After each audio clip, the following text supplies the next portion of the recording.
Bienvenue à toutes et à tous dans Beauté Time à Eden Spa, le podcast où on prend le temps de se poser, échanger et découvrir comment conjuguer ambition et bien-être. Parce que, soyons honnêtes, réussir c'est bien, mais réussir en se sentant bien, c'est mieux.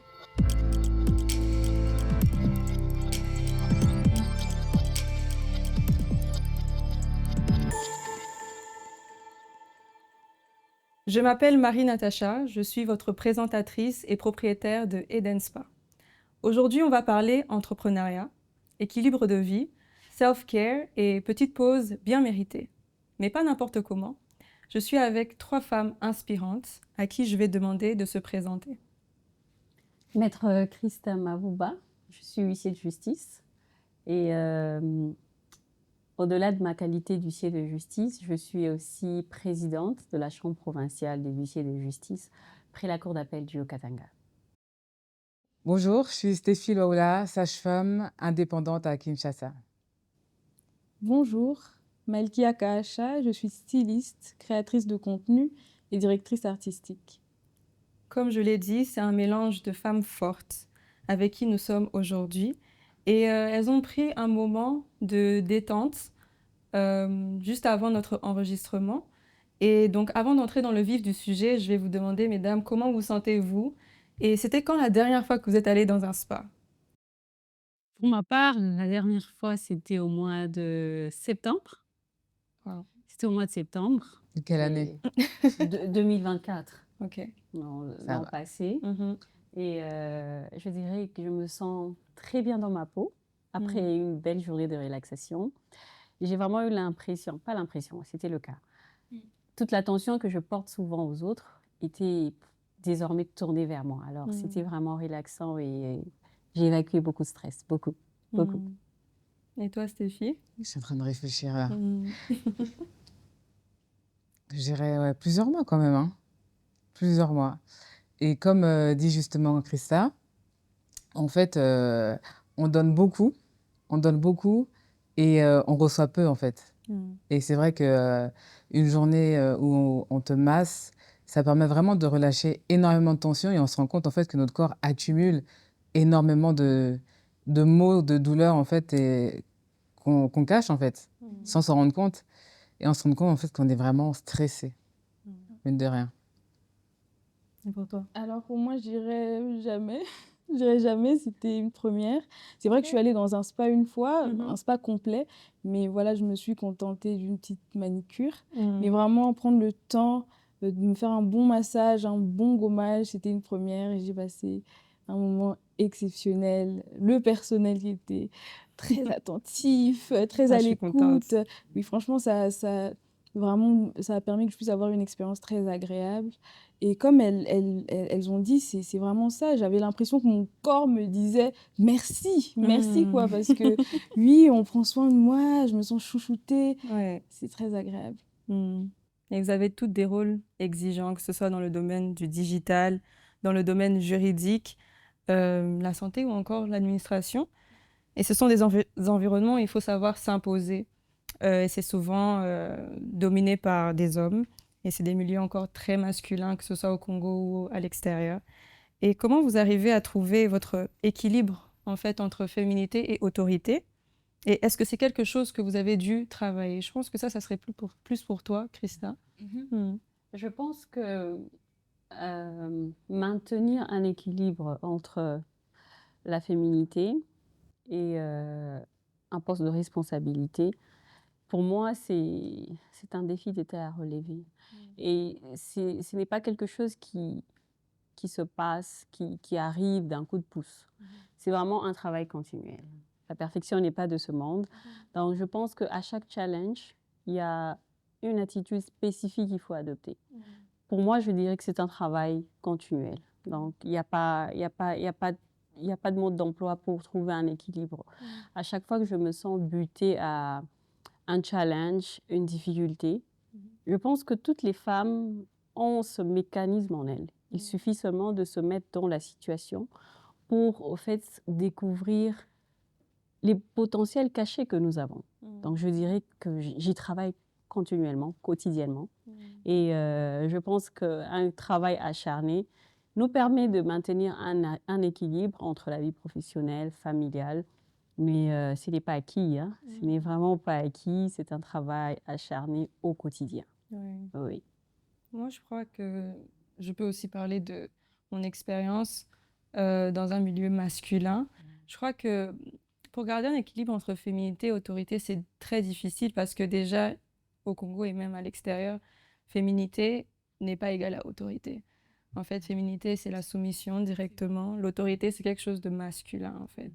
Et donc, quand vous avez une femme qui est féminine, moi, je me considère comme une femme féminine, donc j'aime faire mes cheveux, j'aime avoir mon make-up, j'aime m'habiller, etc. Donc, quand on me voit, directement, il y a un préjugé. On ne me voit pas comme une personne autoritaire. Donc, pour moi, je pense que ma mère elle m'a appris que tu peux être féminine et être autoritaire et que la féminité même fait ton autorité. Elle me dit toujours que il faut que tu sois comme la patronne. Et comme la patronne, c'est-à-dire que j'ai mes cheveux faits, il faut que j'ai mon make-up qui soit intact, pardon. Et il faut que je sois bien habillée parce qu'en fait, aussi, de se montrer très féminine, c'est intimidant pour beaucoup de gens. Et ça montre un peu cette autorité, je pense, pour moi. Et bon, comme tu as dit, c'est un travail quotidien. Et moi, j'ai dû l'apprendre très récemment quand j'ai commencé à entrer dans l'entrepreneuriat. Et oui, je pense que c'est, comme tu as dit, c'est un travail qu'on fait tous les jours. Et je pense aussi que l'autorité n'est pas automatiquement, ou je dis impérativement, associée à un comportement agressif. Souvent, le commun de mortel, on a tendance à croire qu'être autoritaire, c'est peut-être avoir une voix qui porte ou avoir une certaine attitude agressive. Mais je pense que l'autorité en soi, c'est l'habilité de pouvoir faire respecter les normes et assumer ses responsabilités. Et pour ça, je ne pense pas que notre nature féminine est un frein. Au contraire, je pense que c'est une balance merveilleuse où on a du beau et on a aussi un côté autoritaire qui, c'est comme une rose qui est belle mais qui a des épines. Donc je pense que du doux côté que la femme a par sa féminité, c'est un plus, c'est une valeur ajoutée par rapport à ça. Parce qu'on a non seulement de l'empathie, parce que les relations humaines sont très importantes par rapport à nos collaborateurs, par rapport aux gens qui sont autour de nous dans notre milieu professionnel.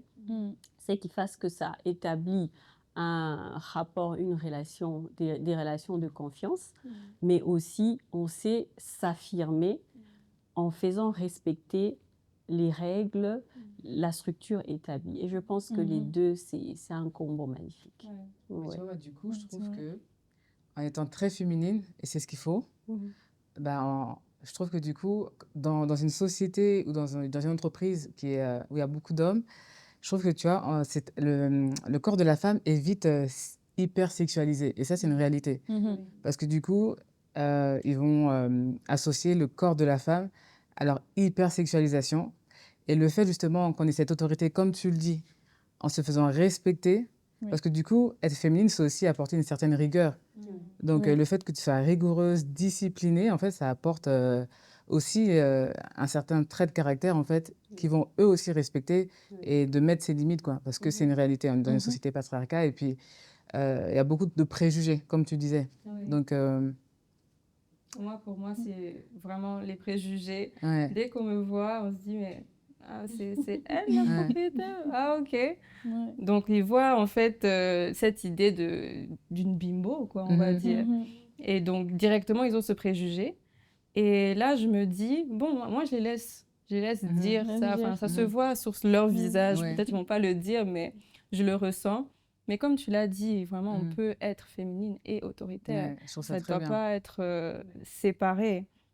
Et je pense qu'on n'a pas besoin de choisir entre être respecté et être soi-même. On doit rester, en fait, soi-même. Et on va... pour rester dans ce sujet de l'authenticité, je voulais me tourner vers toi, Malkia, comme tu es créatrice de contenu. on sait que les femmes qui sortent un peu des sentiers battus Ah. sont souvent critiquées, et C'est vrai. spécialement sur les réseaux sociaux. Donc, comment tu fais pour garder ton authenticité malgré les critiques, les commentaires négatifs, etc. C'est vrai que lorsque je me suis lancée sur les réseaux sociaux, je m'attendais à avoir des critiques, bien évidemment, des retours. Parce que dans la vraie vie, moi, j'ai toujours été une personne très authentique, une personne très atypique aussi. Donc, je le sais. Je ne suis pas allée sur les réseaux pour me faire un personnage. Ouais. Donc, c'est ma personne, c'est mon style de vie, c'est mon style vestimentaire que j'ai toujours eu plaisir à partager. Ouais. Et c'est vrai que ce n'est pas forcément une personnalité qui met tout le monde d'accord. Parce que voilà, si vous regardez un peu mes contenus, je suis vraiment très décalée.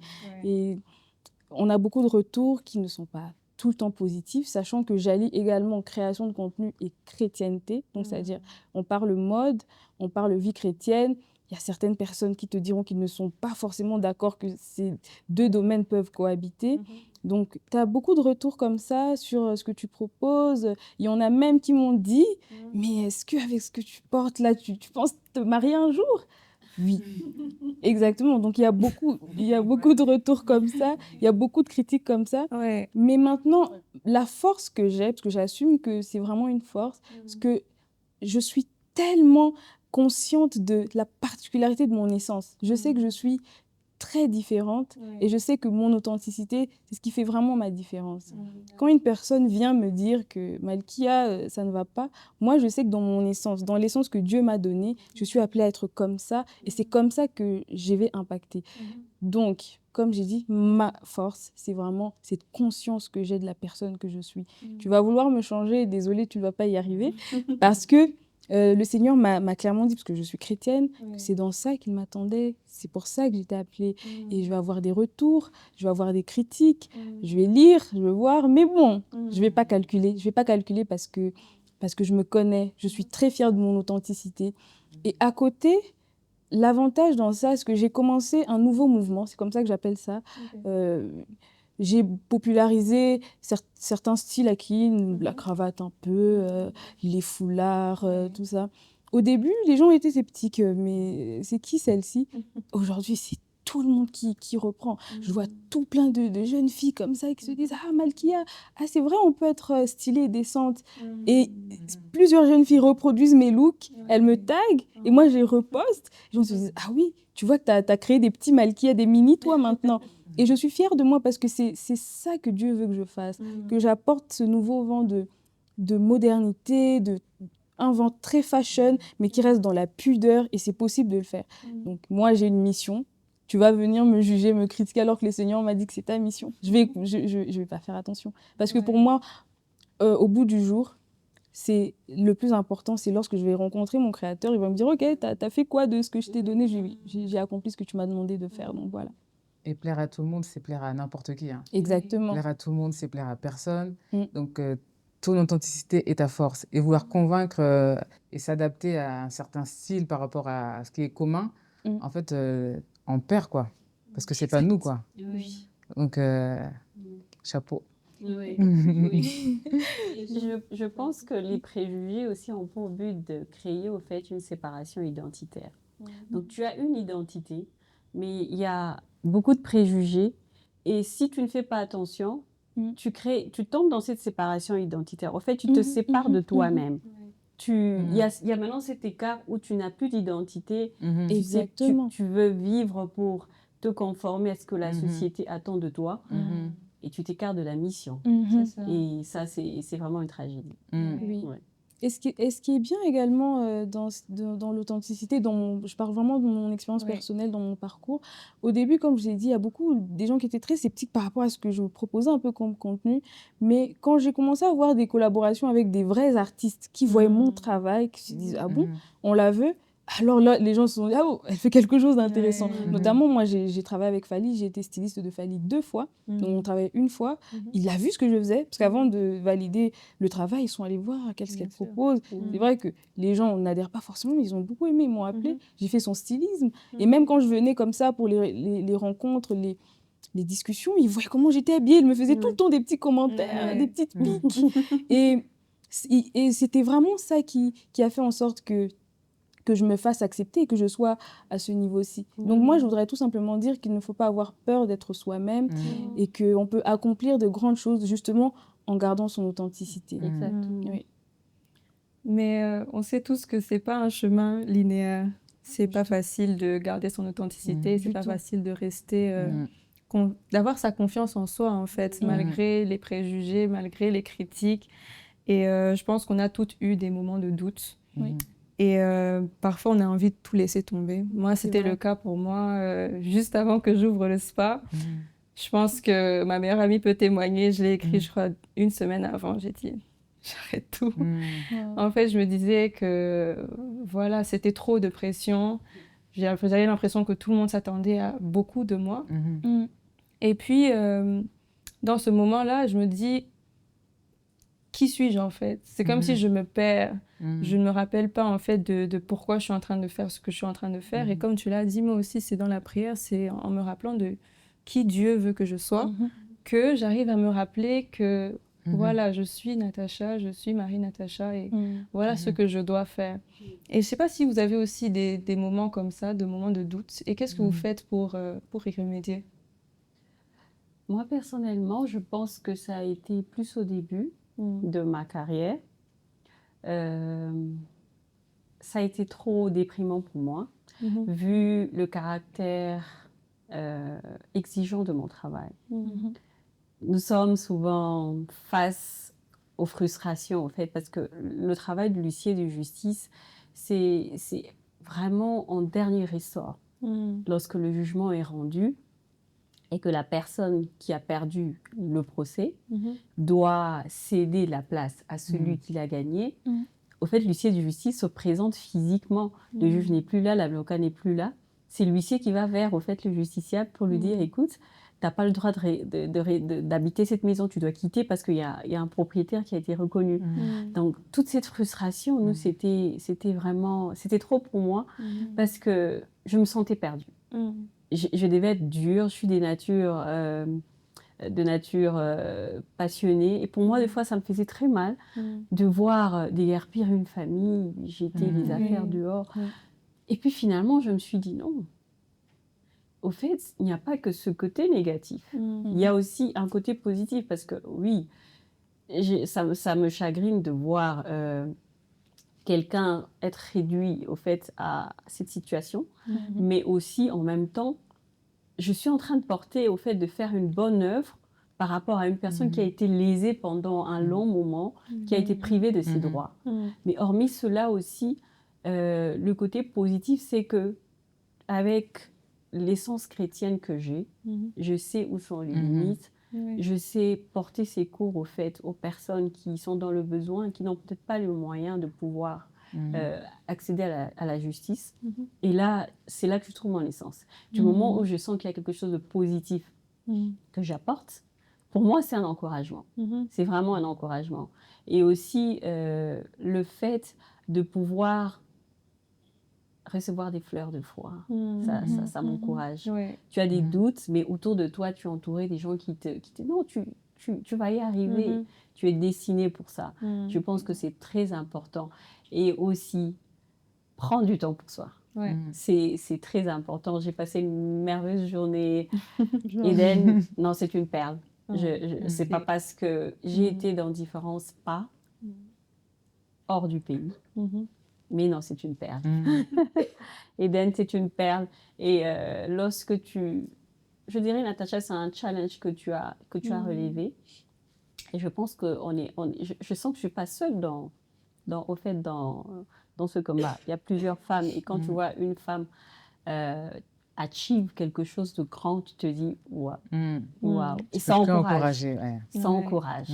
Ça encourage beaucoup. Et aussi, ça, c'est vraiment quelque chose d'anodin. Une fois, j'étais dans mon véhicule avec mon fils. C'est quelqu'un de talkative. Il s'exprime. Il me dit, écoute, maman, tu as un nouveau travail? J'ai un nouveau travail. Tu fais quoi exactement? J'essaie d'expliquer mon travail. Il dit, ah, mais j'espère que tu vas garder ce travail-là parce que toi, tu abandonnes facilement. Alors, à chaque fois que je vais aussi abandonner, il aura 10 ans cette année. Wow. I was like, non, je vais pas abandonner, c'est dur, Mm. mais je vais être un exemple, au fait. Je vais être une référence pour les générations futures. Et lorsque je pense à ça, je me dis, non, j'ai une mission, je dois l'achever. J'ai pas le droit d'abandonner. Ouais. Je dirais que c'est un peu des moments comme ça qui m'encouragent à avancer. Ouais. Et c'est vrai que, tu vois, moi, par exemple, moi, je suis experte en tout ce qui est physiologie de l'accouchement. Et mon installation à Kinshasa, pour ne prendre que ça, étant donné que j'ai travaillé plus de 8 ans en France, c'est très difficile dans un pays où tout est hyper médicalisé. Donc, une femme a un problème, médicament. Une femme a un problème, intervention. Et en fait, j'ai été beaucoup combattue dans le sens où j'arrive et je viens avec un message qui dit, OK, les femmes, vous êtes puissantes et vous pouvez accoucher normalement, vous pouvez accoucher en gérant vos douleurs, vous pouvez accoucher avec une puissance, vous êtes fortes. Et on leur a jamais dit ça, en fait. On les a toujours infantilisés. Ouais. On leur a toujours dit, mais qu'est-ce que tu fais là, en fait Mais qui t'a envoyé Alors que c'est juste naturel, quoi. Et du coup, il y a des médecins qui combattent un peu ça dans le sens où ils pensent que j'emmène quelque chose de nouveau. Il n'y a rien de nouveau sur cette terre. Avant, ça y était. En fait, c'est un processus continu, en fait. En fait, tout ce qui était avant revient. Et le fait, en fait, d'accompagner des femmes qui viennent me voir en disant Stéphie, le médecin m'a dit que j'ai un gros bébé, césarienne. J'ai dit, mais non, ton bassin est bon, ton bébé est bon. Et en fait, moi, ça me redonne en fait, de l'espoir. Je me dis, mais en fait, je crois en ces femmes, je crois en moi, je crois en mon Dieu. Et en fait, le fait de les encourager en disant, mais en fait, tout va bien et tu peux le faire. En fait, ça permet vraiment de motiver les femmes et les femmes accouchent bien. Mais parce qu'elles connaissent, en fait, elles comprennent leur puissance. Elles ont confiance en elles parce qu'on leur a jamais dit que tu es forte et tu peux le faire. Alors que il manque juste de cet encouragement-là, cette bienveillance et qu'elles comprennent comment leur corps fonctionne. Si une femme ne comprend pas comment son corps fonctionne, c'est compliqué aussi pour elle d'avancer, en fait. Donc, et je trouve que voilà, la prière et l'entourage, un bon entourage, peu d'entourage, permet vraiment aussi d'être toujours droit aussi dans ses bottes, quoi. Oui. Et toi, c'est ton enfant qui t'a rappelé, Oui, tu vois, par exemple. Il m'a dit, you always quit. Il J'ai était dit, non, cash, mais- hein? Je dis, c'est grave ça, donc moi, je suis une référence d'abandon. Non, Ouais. non, non, non, non. Ouais. I have to carry on. Non. Après, C'est les ça. mots aussi, les Ouais. paroles comme ça reste, hein. Oui, Ça reste. ça Ouais. reste. Et C'est motivateur. comme Oui. tu as dit, il y a des paroles de dire à une femme qu'elle est puissante, ça permet de lui donner cette puissance. Mais Et c'est après ça. aussi lui dire, oui, tu abandonnes facilement ou bien ça donne, ça te fait douter de toi, en fait. C'est Tu ça. te dis, est-ce que c'est ça que je représente? Et pour moi, j'ai eu des moments comme ça aussi où, bon, moi, après, c'était moi-même qui me disais ces choses-là. Et puis, ça arrive aussi parfois. Tu doutes de toi et ça devient un monologue dans ta tête. Oh non, mais tu peux pas faire ça, en fait. Tu n'arriveras pas. T'es pas assez forte. Et dans ces moments-là, j'essaye de me rappeler de qui je suis et c'est des choses de mon identité. Comme j'ai dit que je suis féminine, par exemple, il y a des temps où j'ai ces moments de doute et je me maquille pas du tout. Ou bien je fais pas mes cheveux, ou bien j'ai pas mes ongles faits. Et c'est peut-être des petites choses pour certaines personnes, mais moi, pour moi, ça fait partie de mon identité, en fait, d'avoir, de prendre soin de moi. C'est Et ça. donc, certaines choses que moi, je fais, c'est juste recommencer à me maquiller tous les jours, ou bien, voilà, aller au spa, aller me prendre un moment de détente pour essayer, en fait, de me rappeler, OK, d'accord, c'est ça que je suis, c'est ça que j'aime, c'est ces choses-là qui permettent de me détendre et de me rappeler, en fait, que, voilà, je suis pas toutes ces choses que je me dis et que les choses et que les gens disent. Ouais, c'est très, très intéressant. Et je pense que pour toi, Stéphie, par exemple, tu dois prendre soin des autres. Tu prends soin de toi, mais tu dois beaucoup prendre soin des Exactement. C'est une vocation, hein. autres. En fait, moi, pareil, hein. Moi, c'est Dieu. Parce que depuis 8 ans, je pense que j'ai toujours dit que j'allais être sage-femme. Donc, une gamine de 8 ans ne peut pas dire ça comme ça. Et en fait, c'est une vocation d'aider ces femmes-là. Vraiment, c'est en moi. C'est-à-dire, c'est en moi. J'ai ma vie de mère, j'ai ma vie de femme, mais aider les femmes, et surtout les Africaines. En fait, les Africaines grandissent dans un tabou autour de la sexualité, parce que pour avoir un enfant, il faut qu'il y ait de la sexualité. Ouais. Et après, la manière dont ton enfant va naître va conditionner toute sa vie. C'est-à-dire que si tu es stressé pendant la grossesse, tu es stressé pendant ton accouchement, tu es victime de maltraitance, ton enfant naît avec un stress et il grandit avec ça, en fait. Ça veut dire que les conséquences, en fait, sont énormes sur toute sa vie. Et le fait de comprendre ça, que la grossesse, l'accouchement a un impact sur ton enfant, tu prends conscience de comment tu vas accoucher, de comment tu vas être accompagné. Le choix de ton gynécologue, de ta sage-femme est tellement important. Et tu dois avoir un feeling avec la personne qui t'accompagne. Et puis les jeunes filles qui sont... les jeunes filles ont tellement de pression de leurs parents déjà, de leurs frères et sœurs, de la société, etc. Donc forcément, une jeune fille qui a beaucoup d'attentes, ou une jeune fille qui sent une pression déjà dès le plus bas âge, en fait, c'est une jeune fille, par exemple, lorsqu'elle aura ses premières règles, elle aura des règles douloureuses. Parce qu'en fait, l'utérus, c'est vraiment le deuxième cœur d'une fille. Donc, ça veut dire que toutes ces frustrations vont s'enregistrer dans son corps. Elle aura des règles douloureuses, abondantes. Et vous savez, des fois, on dit souvent qu'un utérus qui saigne beaucoup, c'est un utérus qui pleure. Donc, en fait, une fille est vraiment est sous pression plus qu'un homme. On peut dire tout ce qu'on veut. L'homme a sa charge mentale, mais la fille a beaucoup plus de pression. Et l'impact sur son corps est beaucoup plus important que chez un homme, en fait. À cause de l'utérus qu'on porte, le seul organe le plus puissant au monde qu'on porte. Les hommes ne l'ont pas. Donc, du coup, il y a beaucoup d'impact par rapport à ça, quoi. Et comment tu fais pour ne pas t'oublier, en fait, dans tout ça?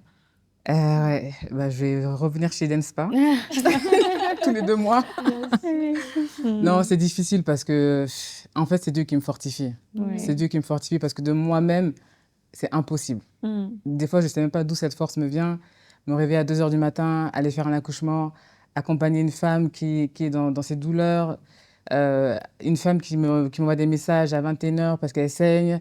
Enfin, c'est Dieu qui me fortifie. Franchement, il faut avoir l'amour pour ce métier-là. Et quand on a l'amour pour ce métier-là, on le fait bien. Le jour où on n'a plus l'amour pour ce qu'on fait, il faut arrêter, en fait. Exact.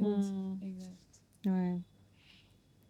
Avant de se quitter, j'aimerais que chacune d'entre vous partage un conseil à une femme qui veut réussir, mais qui veut aussi prendre soin d'elle-même, qui ne veut pas oublier qui elle est, son identité, qui veut rester authentique. Donc, quel conseil pourrez-vous donner à une telle femme? Pour moi, je pense que, premièrement, elles doivent essayer.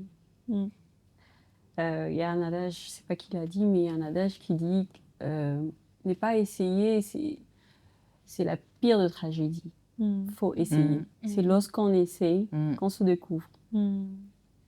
Dès qu'on se découvre, les challenges se présentent, on développe des capacités qu'on ignorait avant. Donc, je pense qu'il faut d'abord essayer. Et on a toutes quelque chose à offrir de particulier. Quelque chose de particulier à offrir. Et en tant que femme, je pense qu'on a plus à donner. Notre côté doux, notre côté féminin, nous donne au fait un avantage sur beaucoup des champs.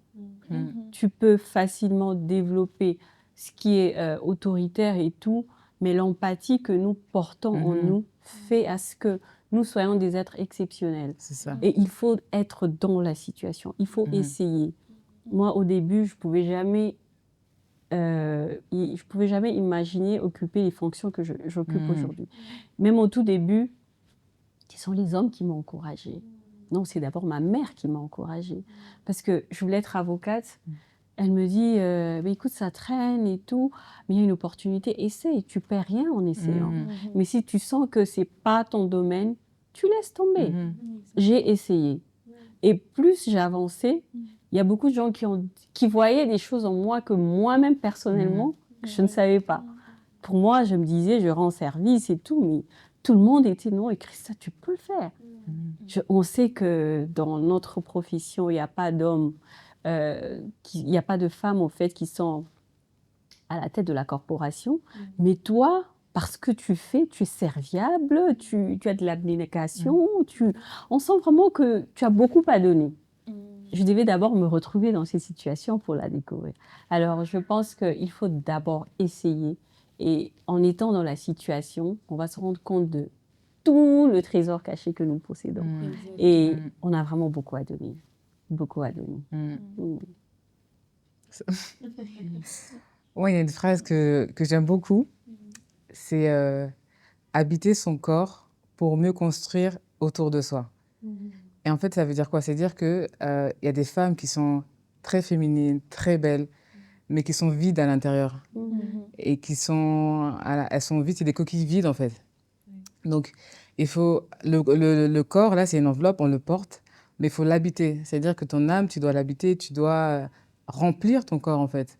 Et ça passe aussi justement par ce bien-être, mais ça passe aussi par l'amour pour soi. Et je pense que quand on a de l'amour pour soi, avant toute autre chose, ça permet de mieux construire et de mieux justement affirmer son authenticité, comme tu disais, et de mieux construire autour. Parce que quand on est mal à l'intérieur, ben en fait, soit on détruit, soit on fait rien. Donc en fait, il faut vraiment habiter son corps, s'aimer. Et à partir du moment où, comme tu disais, Natacha, tu vois, tu fais des choses pour te dire qu'en fait, je m'aime, avec maquillage ou sans maquillage, en fait, je suis belle. Et du coup, en fait, avoir ces paroles valorisantes, ça permet aussi vraiment de nous affirmer. Et si nous, on s'affirme, du coup, on aide aussi les autres à s'affirmer. On aide les autres à s'aimer. Et je trouve ça vraiment très beau, quoi. Ouais. Alors, pour ma part, je dirais oser être soi-même. Oser être vous-même. N'essayez pas de jouer un rôle. Moi, je suis toujours fascinée par quelque chose, parce que nous sommes des milliards sur Terre, mais Dieu a pris le soin de nous donner chacun son visage. C'est vrai, même parfois, les jumeaux, on arrive à voir des petits traits, on arrive à les différencier. Et je me dis que si Dieu a fait en sorte que nous soyons uniques, c'est que nous pouvons chacun apporter quelque chose d'unique. C'est ça. Donc, osez être vous-même. Et dans la vie, si je peux parler, aux filles, oui, aux garçons aussi, il n'y a pas que la beauté. Parce qu'il y en a, ils se disent, voilà, je m'affirme, je suis belle. Il n'y a pas que la beauté. En toi, il y a sûrement une force. Alors, utilise cette force-là pour faire des grandes choses. Moi, au début, quand j'ai commencé mes contenus, c'était vraiment des contenus mode, friperie, etc. Et aujourd'hui, si j'en suis là, c'est parce que j'ai joué sur mes forces. Parce que parfois, on a tendance à s'attarder sur nos complexes, alors qu'on peut se focaliser sur nos forces et aller de l'avant. Donc, osez être vous-même, ne jouez pas un rôle, soyez authentique. Et aussi, on peut faire des grandes choses en utilisant des petites. C'est pas obligé d'avoir un grand budget ou de grandes choses pour pouvoir atteindre les sommets. Il suffit de commencer, comme elle a dit, de poser l'action, de faire. C'est vraiment la première chose. Donc, voilà. Et juste un truc, et ça c'est important de le rappeler, derrière une femme forte, il y a toujours des pleurs. Toujours. Ça ne manque jamais. Et ça, c'est important de se le rappeler parce qu'en fait, il ne faut pas croire que la force, elle vient comme ça. Non. Il y a toujours des pleurs et c'est bon, c'est important. C'est important d'accepter ses émotions, de les exprimer. Jamais garder des émotions à l'intérieur de soi parce que ça détruit notre corps intérieur. Donc vraiment, exprimer ses émotions. Et exprimer ses émotions, c'est une force. Ça nous rend fortes et on avance. Donc les doutes, les inquiétudes, les peurs, la tristesse, la colère, c'est OK. Et après, on avance, quoi. Et je pense qu'au-delà de ça, il faut savoir aussi s'entretenir mentalement. Et c'est là la place d'Éden, au fait. Parce que je me dis que si on a du positif en nous, on ne peut que reverser du positif autour de nous. Alors, prendre des moments où on se dit, je prends une pause, j'essaie de recharger mes batteries, on en revient toujours revitalisé, changer. Et c'est en quelque sorte un nouveau boost qu'on a pour reprendre la vie là où on l'a arrêté. Donc, je souhaite à ce qu'il y ait plusieurs Éden en République démocratique du Congo, pourquoi pas ailleurs, parce que c'est un endroit magnifique, comme le nom le dit. Le jardin d'Éden, c'est un endroit qui était magnifique. Et je pense que c'est vraiment encouragé. Et toutes les femmes qui sont dans les milieux professionnels, qui vivent sous pression et tout, il faut se faire plaisir, il faut prendre soin de soi. Moi, je me fais toujours plaisir quand j'en ai l'occasion, je ne doute pas, parce que je me dis, s'il faut que je sois utile à la société, je dois d'abord prendre soin de moi. Et c'est en prenant soin de moi que je vais enjoy l'argent que je suis en train de faire. Ah voilà. Oui, sinon, ça va finir dans les billes de l'hôpital et puis finalement, on va travailler pour rien. Donc, santé mentale, santé physique, très important. Il faut en prendre soin. En tout cas, merci infiniment à vous toutes pour ces échanges riches et sincères. Et à vous qui nous écoutez, j'espère que ce moment vous a inspiré autant que nous. Et si cet épisode vous a plu, J'espère que vous pourrez vous abonner, partager et nous laisser un avis. Et surtout, prenez un moment pour vous. Et si vous cherchez un endroit où vous pouvez vous détendre, vous savez où nous trouver.